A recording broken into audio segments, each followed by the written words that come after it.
Welcome to Toffee TV. It is the Everton News Daily. All Premier League fixtures have been cancelled this weekend following the death of Queen Elizabeth II. There's yet to be a decision made about the fixtures next weekend as plans are sorted out for the Queen's funeral. There has been some suggestions that the funeral will take place on Monday the 19th of September, which potentially puts into jeopardy next weekend's games as well. The Premier League released a statement today confirming that all football games over the weekend will be cancelled, but there's been nothing really said about games next week. There's a lot of stuff going around about British clubs in the Champions League maybe playing games in Ireland this next week. And there has been some suggestion that, like I said, those games next weekend may be postponed as well. More probably to do with policing issues as they prepare for the state funeral. Again, this is a developing story, so we'll have to keep an eye on when a decision is made regarding that.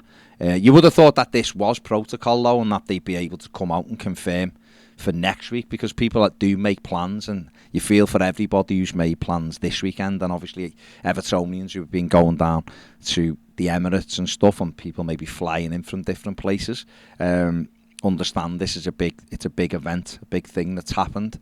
But this is why the Premier League needs to get ahead of next weekend as well. And if there is any suggestion it's going to be cancelled, then put that information out there right now, make a decision and go from there with it. So we'll wait and see whether or not that decision is made about next weekend. The start of the Women's Super League has been cancelled. It was due to start this weekend, and that's following on obviously from that decision. Everton women were due to play Leicester City. That game is now off, obviously. And Everton's under-21 game tonight, they were due to play Wolves. That has also been cancelled following the death of the Queen. On the flip side to that, if you're looking at it from an Everton perspective and you're looking for some positive news this week, because obviously the injury to Jordan Pickford was a big blow. He would have been missing at Arsenal this weekend.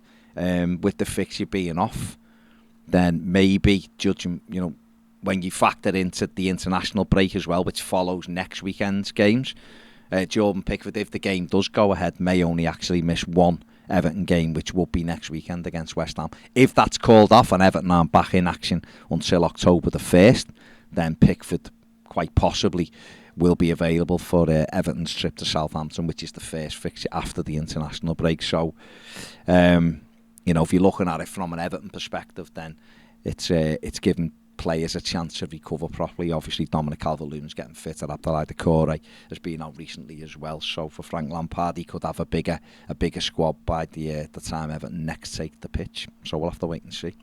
And finally, Sam Allardyce has claimed that he should never have left Everton.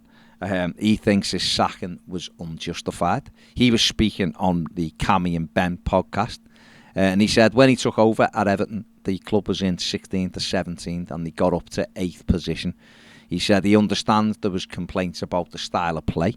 He said, but the plan was he finished 8th, the plan was then to bring in better players and improve the style, which he thinks he would have done better than Everton would have climbed even higher in the league. He's quite clearly still very upset about that sacking, even though it was 4 years ago.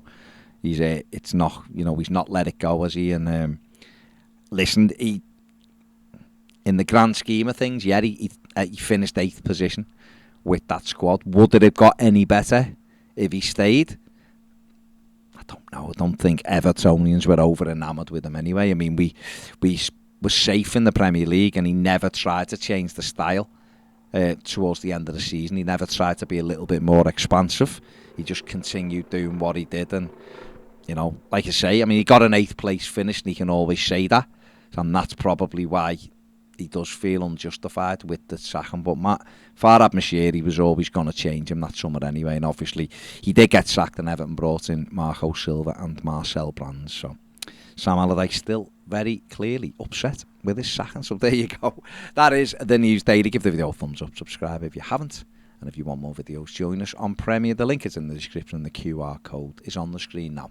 See you later.